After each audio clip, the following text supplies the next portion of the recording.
সবার সামনে কথা রেখেছেন এবং আমরা আজকে এখানে যখন এসেছি উপস্থিত হয়েছি কমরেড সৃজন ভট্টাচার্য কমরেড সৃজন দার জন্য মানুষকে এই কথাই বলতে চাই कि ले मशाले चल पड़े हैं लोग मेरे गाँव के अब अंधेरा जीत लेंगे लोग मेरे गाँव के এই যে অন্ধকারের মধ্যে গোটা 10টা বছর বিজেপিতে যে কেন্দ্র সরকার আছে মানুষকে ঠেলে ফেলেছে তার জবাব যাদবপুর দেবে 1 তারিখে সেটা নিশ্চিত যাদবপুরের মানুষ করে দিয়েছে এবং আমরা দেখেছি এই গোটা 10টা বছরে কি ভাবে কৃষি সমাজ হোক যে ছাত্র সমাজ হোক যুব সমাজ হোক কাজের কথা হোক শ্রমজীবী মেহনতি মানুষের কথা হোক সেই কথা বিজেপির যে নরেন্দ্র মোদী সরকার সে রাখতে পারেন। আমরা প্রতিনিয়ত দেখেছি যে দেশের মধ্যে কিভাবে দুর্নীতি করা হয়েছে এই ইলেকটোরাল বন্ড স্ক্যামের মাধ্যম দিয়ে আমরা দেখেছি যে কোটি কোটি টাকা কর্পোরেটদের হাতে করে দেওয়া হয়েছে। প্রতিনিয়ত মেহনতি মানুষ শ্রমজীবী মানুষের যে অধিকার সেটাকে ছিনিয়ে নেওয়া হয়েছে এই দেশের মধ্যে এবং আমাদের রাজ্যের মধ্যে আমরা দেখতে পেরেছি 2011 সালের পর থেকে যারা মানুষকে এটা বলেছিল যে তারা নাকি বিকল্প নিয়ে আসবে পশ্চিমবঙ্গের মাটিতে মা মাটির মানুষ নাকি তারা আমরা দেখতে পেরেছি যে তারা নতুন করে কিভাবে দুর্নীতি করা যায় চোরবাজি করা যায় চিটিংবাজি করা যায় সেটার একটা বিশাল বড় উদাহরণ আমাদের সামনে রেখেছে। এই এসএসসি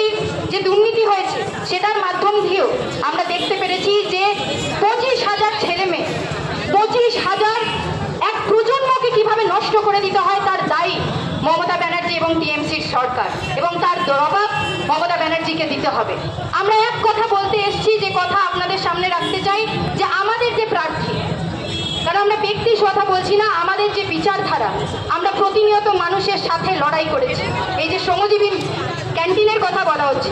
কোভিডের সময় যখন রাজ্য তথা কেন্দ্রের সরকারে মানুষের পাশে দাঁড়ানোর কথা ছিল আমরা দেখেছিলাম যে বামফ্রন্ট হয়তো সরকারে ছিল না কিন্তু দরকারে মানুষের পাশে প্রতিনিয়ত দাঁড়িয়েছিল।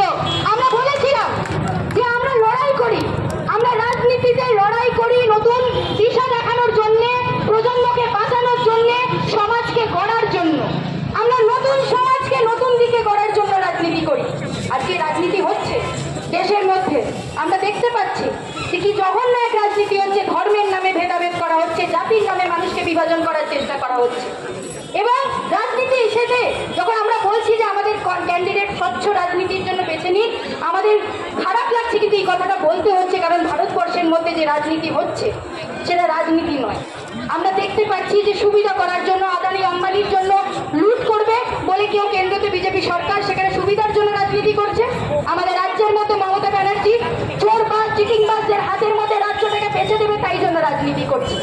এবং আমাদের যারা প্রার্থীরা আমাদের যে বামফ্রন্ট তারা কি জন্য রাজনীতি করছে প্রত্যেক দিন যাতে মানুষ বেঁচে থাকতে পারে যাতে মানুষ ভালো থাকতে পারে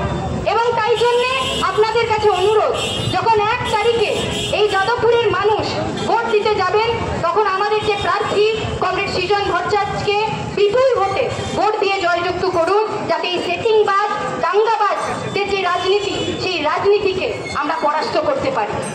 আমরা অনেকদিন থেকেই বলছিলাম যে টিএমসি বিজেপির যে সেটিং সেটা বাংলার মানুষের সামনে আসবে এবং আজকে এটা প্রত্যেকটা পাড়ায় পাড়ায় যখন আমরা যাচ্ছি ক্যাম্পেনে যাই পাড়ায় পাড়ায় যখন মানুষের সাথে কথা বলছি অটো চড়ছি টোটো চড়ছি প্রত্যেকটা মানুষ বলছে যে টিএমসির যে সেটিং সেটা বোঝা গেছে টিএমসি যে সেটিং করছে সেটা ভালোভাবেই বোঝা গেছে এবং আজকে অনেক মানুষ হয়তো যারা ভেবেছিলেন যে টিএমসিকে টাইট করার জন্য বিজেপিকে ভোট দেব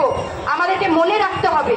যে বিজেপির প্রথম সারির যারা সব নেতা 2016 সালে যখন এসএসসির কমিশন হচ্ছিল তখন গেঞ্জি পরে তারা টাকা চেয়েছিল ক্যামেরায় ধরা পড়েছিল এবং আজকে এসে তারা বলছে নাকি তারা বিকল্প করবে তারা তৃণমূলের দুর্নীতির বিরুদ্ধে লড়াই করবে এবং আমরা ভালোভাবেই জানি এই শুভেন্দু অধিকারী নিশীথ পারামানিক এরা কেউ তৃণমূল ছাড়েনি এটা বলে যে দিদি দুর্নীতি করছে তাই জন্য আমরা রাজনীতি করব না তারা কেউ তৃণমূল এই বলে ছাড়েনি যে তৃণমূলের যে সরকার তারা দুর্নীতি করছে মানুষের ভবিষ্যতের সাথে খেলছে তাই জন্য আমরা রাজনীতি করব না। তারা তাদের সুবিধা বুঝে ইডি সিবিআই বুঝে বিজেপিতে চলে গেছে কারণ তাদের মনে হয় যে বিজেপি বিশাল বড় একটা ওয়াশিং মেশিন যেখানে গেলে চোরবাজ চিটিংবাজদেরকে বড় বড় টাকা খাওয়া যায় তারা বড় বড় লুটেরাদের হাতে আরো করে দেশটাকে বেঁচে দেবে কিন্তু মানুষ বাংলা বুঝে গেছে এবং তাই জন্যে আপনাদের সামনে যে অনুরোধ যে 1 তারিখে যখন ভোট দেবেন কাস্তে হাতুড়ি তারা চিহ্নতে ভোট দিয়ে আমাদের যে প্রার্থী সৃজন ভট্টাচার্যকে বিপুল ভোটে ভোট দিয়ে জয়যুক্ত করুন এবং এটা নিশ্চিত করুন যে পার্লামেন্টের মধ্যে যখন যুব সমাজের কথা রাখতে হবে, ছাত্র সমাজের কথা কেউ রাখতে পারবে, কৃষক শ্রমজীবী মানুষের কেউ কথা রাখতে পারবে, সেটা বামফ্রন্ট এবং এই লাল ঝান্ডা। এবং তাই জন্য তাদের হাতকে শক্ত করে, তাদের আওয়াজকে শক্ত করে আমরা পার্লামেন্টে পাঠাই। এই নিশ্চিত যাদবপুর করেছে এবং আমরা নিশ্চিত যে 4 তারিখে আমরা লাল আবির খেলবো এবং যাদবপুরের মানুষ কমরেড সৃজন ভট্টাচার্যকে পার্লামেন্ট পাঠাবে। ইনকিলাব জিন্দাবাদ।